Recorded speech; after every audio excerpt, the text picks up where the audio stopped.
Judging from the title of the video, the title is probably going to be something like, "This is why I didn't graduate." Something along those lines. But anyways, so yeah, the wind is kind of messing up. My name is Tawana Shikatsane. I'm 23 right now, and I just want to give a little rundown on why I made the decisions that I made. This is for maybe me in 10 years, because I know in 10 years I'll be in a different place than this. But anyways, it's not like I'm down bad or anything. I just want this as a reminder. So I don't know why I'm sitting here and it's cold. It's cold as fuck. I don't know why it's cold in August. It should be sunny, sorry, but I don't know why. But anyways, let me just explain. So the story started in early 2020 when my O-level results came out. And after they came out, I had a decision to make with what I wanted to do with my life in the future. And at that time, I didn't know what I wanted, to be honest. Judging from it right now, I don't know what I really wanted. But 2020 gave me time to think and decide. So I went, since I didn't know what to do, I did what any other teenager would do. I followed my parents' advice. They told me to go to A-level so that I can go to university, so that I can get a degree. So in Zimbabwe, if you don't know, you first have to go to A-level. After O-level, you get to go to A-level for 2 years. Then after that, you get to make a decision if you get to then qualify for university. But for me, I didn't want that. I didn't want to go to university. I didn't see that even when I was young. I was just like, yeah, when I was like 10 years old, I still remember I wanted to be a lawyer, but I didn't imagine myself being in university, not even once. So I told my dad, I was like, no, I don't want to go to A-level because I don't want to go to university. And he was like, no, you need to go. You need to get a degree and all of that. I was like, no, me, I just want to get a course or something because I want to make money quick. Man, the wind, soccer, we call it chikwesha. But anyways, he tells me, you need to go to university, this is. I was like, okay, cool, I'm gonna go to A-level. The combination that I wanted, in fact, I also went out of peer pressure. I was like, yeah, it was kind of cool that I went to A-level, because like there's this kind of prestige when you're young, just to know that you qualified for university, that you have the possibility of qualifying for university. So I ended up going to A-level, and COVID came. And those 7 months, I had a lot of time to think. I was on the internet most of my time, like everyone else. I was on the internet and I saw a lot of videos. That's when I started going to the gym. I started taking the gym seriously, and I also got a heartbreak during that phase. So I had a lot of time to process. Most of my friends were gone in different life paths. Some had gone in different areas. Some were married. That didn't change. So I had a lot of time to think, and I started realizing what I really wanted. And by that time, I was watching this guy. His name is Brendan Harding. He's from the UK, and I saw his lifestyle. I saw what he was doing, and I started realizing, I was like, to be honest, ever since I was young, I really didn't want an average life. Like, yeah, I had to humble myself a little bit, but I didn't want an average life. I didn't imagine myself being the guy who, I didn't imagine myself being the guy who would sit at a desk for 8 hours coding, because I was now telling myself that I want to be an IT specialist, and IT was hard, to be honest. Okay, I noticed I need to cut my story a little to jump some paces. So anyways, I finally made the decision I ended up finding out that I wasn't made for the corporate world, because I saw my dad suffering from the corporate world. something happened along the way, and like he ended up losing his job because he depended on the corporate. So that's another reason why I didn't want. So I ended up deciding, well, I don't want that. I don't want that kind of lifestyle. A level, I was kind of depressed.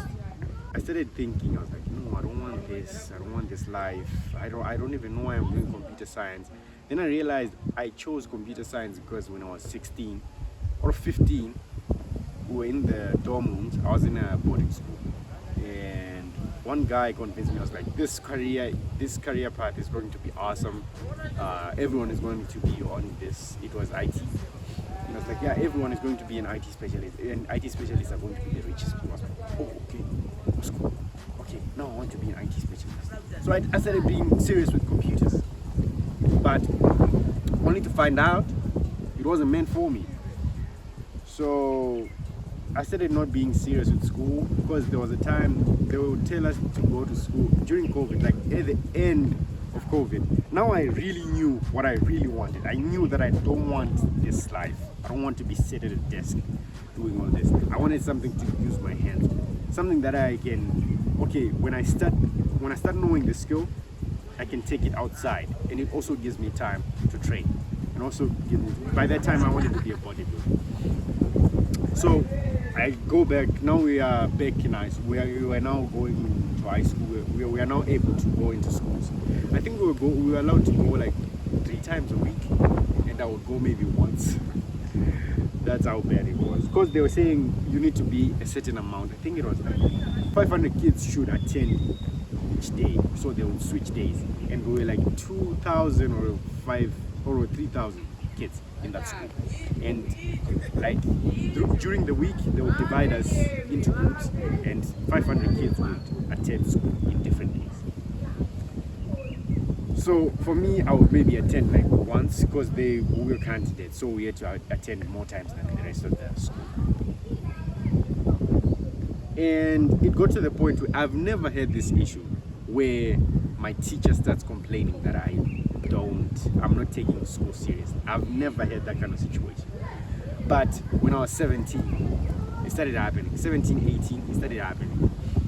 And I also went to that path of trying to find myself, because I had gone through this period of my life where I was getting drunk, I was taking weed. No, I started drinking alcohol when I was 14, and I started taking weed when I was 15.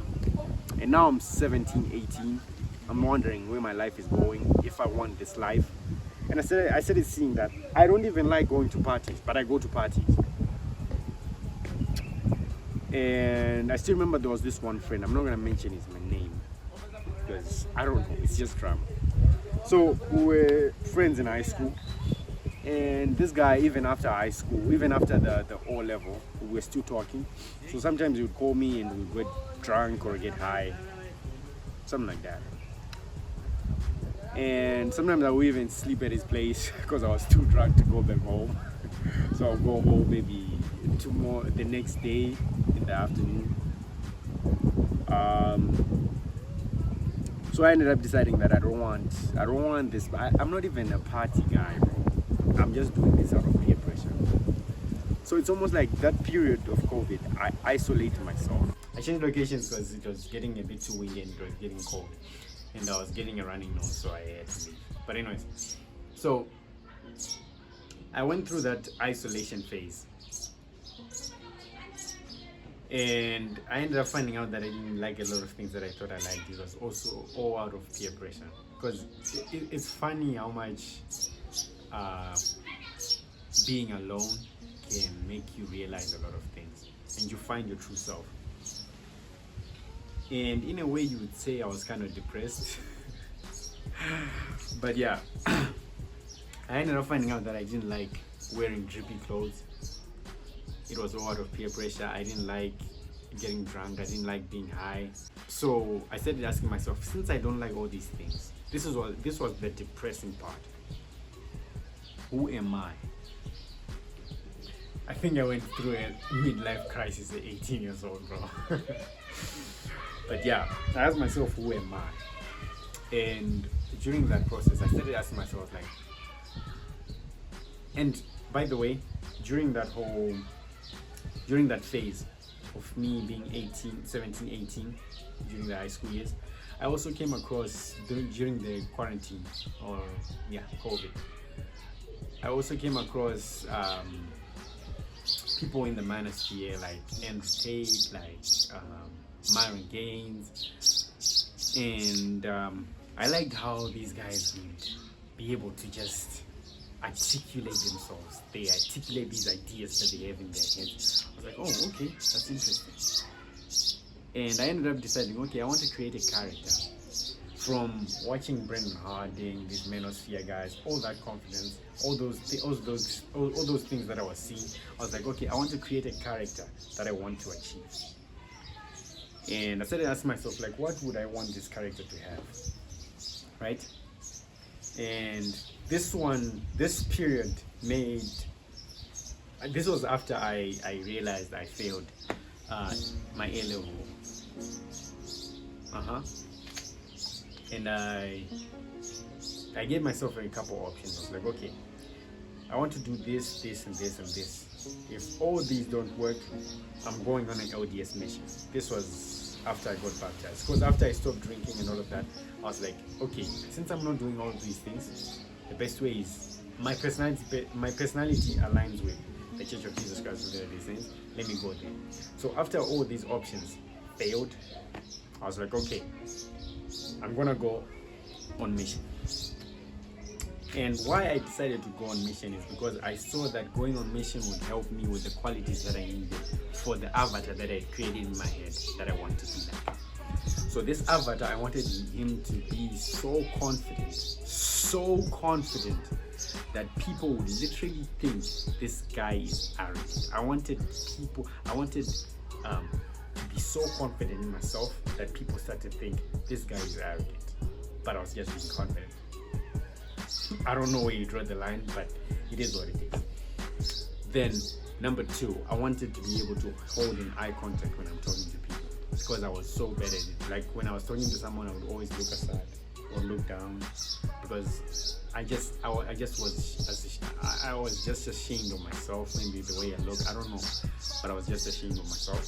Another thing, I wanted to improve on my time management. My time management is still bad, but also I am kind of assuming that I have ADHD, but we'll later find out in the future. What else? I wanted to be able to articulate ideas in a whim. Like, I wanted to be like, if someone gives me an idea, they'll be like, yo, you need to talk about this.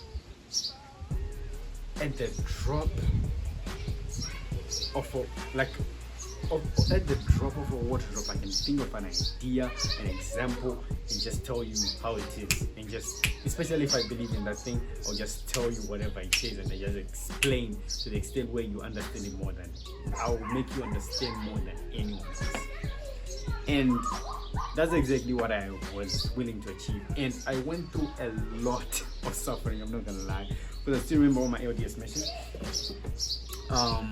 Yeah, I'm going on a rant now. There was a time when I was still getting on my mission, I think the first 3 months, and I would go to someone and I would be so nervous and my heart would be beating. Maybe I might stutter because I didn't know what to say, and the guy that I was with would let you talk, because he would give you an idea. He'd be like, bro, you need to do this, this, and this. Go and talk to that person. I went to talk to that person. I still remember, and I started stuttering, and my heart was beating so bad. I couldn't even speak. I wouldn't raise my voice. Probably that person was even having a hard time understanding me. On top of that, those people, the people in Uganda have a hard time hearing English, and it was just tough. And I still remember going back to the apartment that we were staying in. And I still remember sitting on my desk. I was alone in the room. I still remember vividly. I was sitting on my desk. I was looking at the pamphlet, because you need to study the pamphlets because you're teaching someone. And if you don't understand something that you're teaching, you won't be able to make that person understand. So I still remember I was listening. I was reading the pamphlet And I was like, how can I make someone understand this very well? Let me first help myself understand before I can help someone else understand. And I still remember crying, literally tears running down my face, thinking to myself, am I going to be able to do this? This is kind of a vulnerable moment. But anyways, yeah. And I finally got there. And I finally got to the extent where other people were actually admiring the way I taught people. And the same as me making content, some people are starting to admire the confidence that I have. But it also went through a lot of suffering. So now let's bring the point home. Compared to the people, let me give you an example of what would happen if I had gone to university. I would have gone to university. I probably would have been depressed,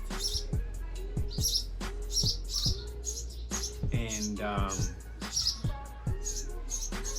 I would have probably dropped out at some point, to be honest. And my life wouldn't be the same way. And I wouldn't have gained the qualities that I wanted to gain. Or let's say, for example, I finished university. I wouldn't have the qualities that I have right now. Maybe I would have stopped making content. Maybe, I don't know. But yeah, the only thing lacking for this avatar that I created in my head right now, that I'm now pursuing, is money. Because I have gained almost all the qualities that I wanted for my avatar. And I'm happy. And one thing that the mission field also helped me with, this is something that most people don't talk about. People have a lot of traumas. Like, I didn't have a good relationship with my dad.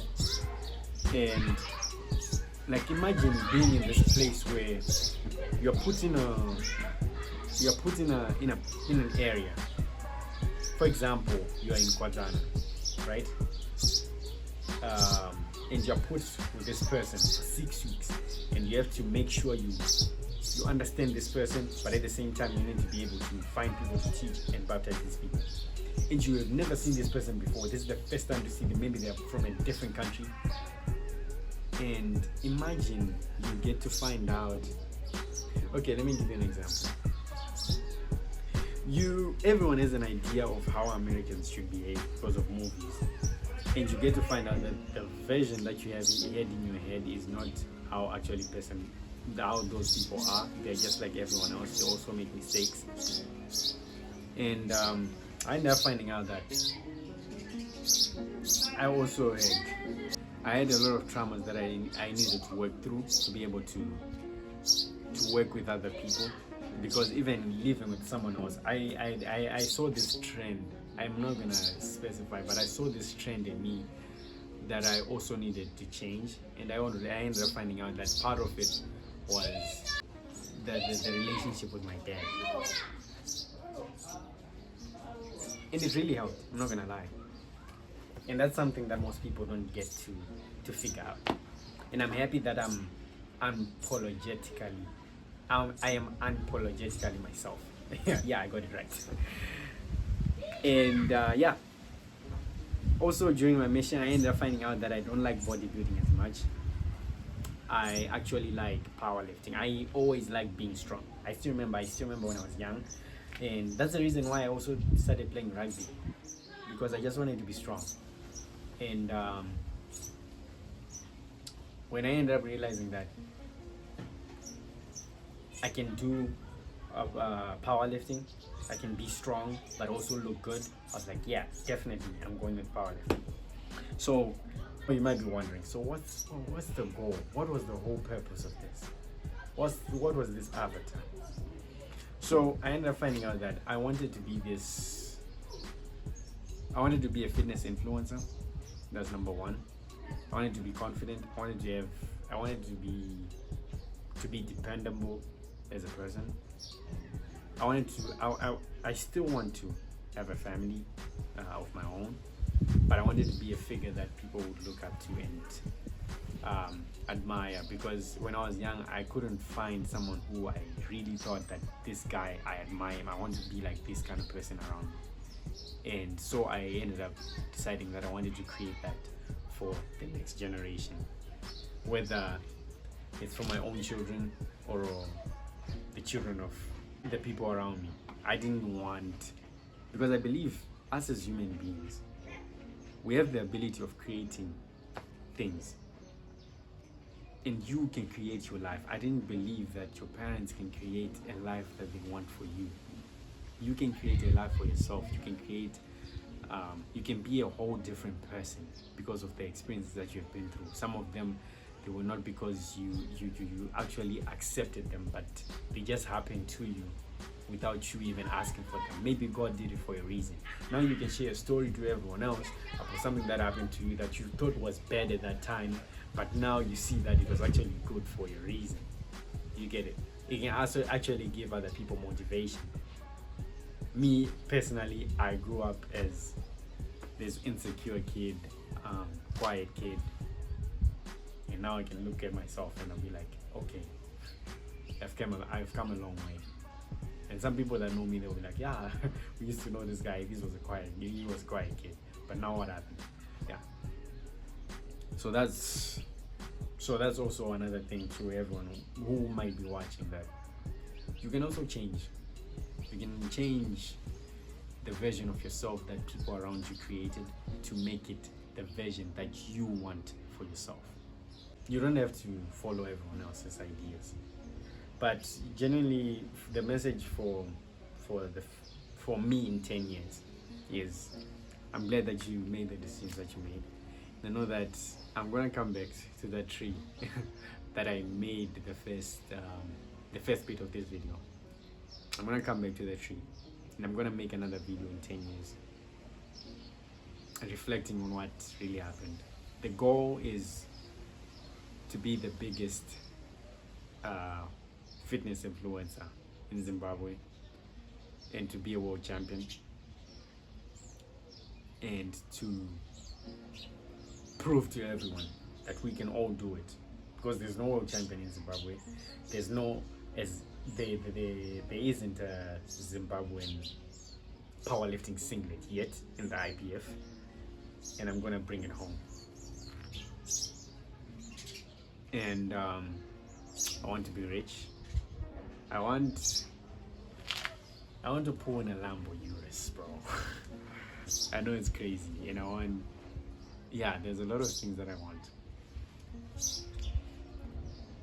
I haven't decided which country I would want to stay in yet.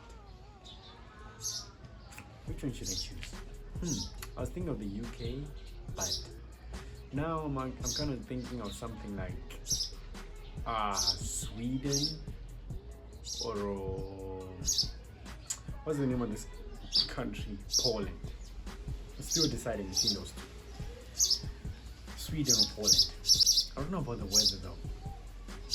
That's kind of crazy. But yeah, I want to pull up in the Urus. I want a Urus. I want a Ferrari SF90 Strado. Yeah, I'm kind of doubting, but I know that I'm going to be the biggest name in the fitness industry in Zimbabwe. I'm kind of already am. I'm not really there yet, but yeah, we're getting there soon enough. Don't know the name. Oh, and also something that I forgot to mention. I know that people are gonna find it weird. I know some people probably think I'm weird for what I do.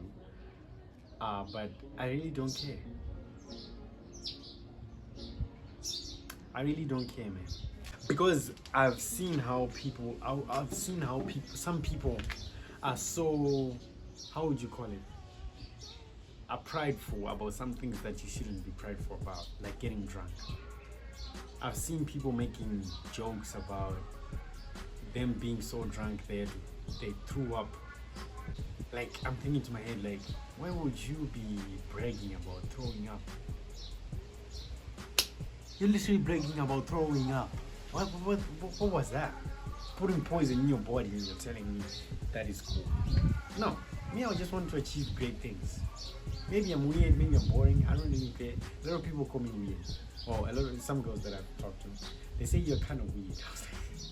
I Okay, but they keep dealing with me anyway. But that's a story for another day.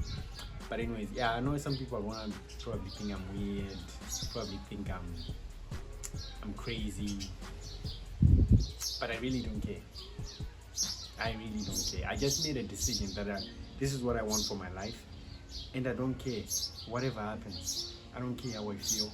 I don't care. Yeah, it doesn't mean that sometimes I don't feel anxious. Sometimes I feel anxious. The pressure gets to me, but I really don't care. I made a decision that I want this kind of life. I'm gonna give that kind of life. It doesn't matter what anyone says. Those kind of people who went to university, they decided they wanted to go to university. They wanted a degree. Whether they decided because of peer pressure or they really wanted the degree. They really enjoyed the job that they wanted to pursue. That's up to them. But me, I decided I wanted this. Whether it takes me a long time, more time than them, I really don't care. I decided I wanted this, and I'm doing this. And I know that when I get to the end of my life, I'm going to be proud of myself that I made this decision, rather than letting someone else decide for me. Because that's me. And I'm Gatsani. And another thing that kept giving me hope when I was on mission. That experience was hard, I'm not gonna lie. But my last name, I told myself I'm gonna raise my last name so high that it's gonna reach the top of Mount Everest. Because that's what I decided. And you are probably afraid of pursuing whatever you want just because you're thinking about these people are gonna think I'm weird, these people are gonna think I'm a loser for this kind of period. Yeah, they're gonna think that you're a loser for 3 years. But what if you make it and they start to think you're a winner? After the 27 years after those 3 years, and you just have throughout those 30 years, you just suffered 3 years, and 27 of those years you were just enjoying life. But you will never know unless you try. And that's the same decision I made. I realized no one is gonna do all these things for me. Yes, maybe the pressure of going to university was good, but at the same time, I'll be like, who's going to pursue all my dreams if I'm going to pursue someone else's dream? Because let's say, for example, my family wanted me to get a degree because no one else has ever had a degree in my family. It doesn't make sense to me. It didn't make sense to me. Because it's just a piece of paper and a gown, and you take some pictures, and that is it. If it doesn't fulfill me in any way, I really don't care. That's what I personally believe. Maybe I might regret it in the future, but who knows? We'll revamp our life from there. But this is what I decided, so I'm gonna do it. Yeah, I think that's enough for my rant. Like, comment, subscribe, and don't forget to do regardless. Peace out.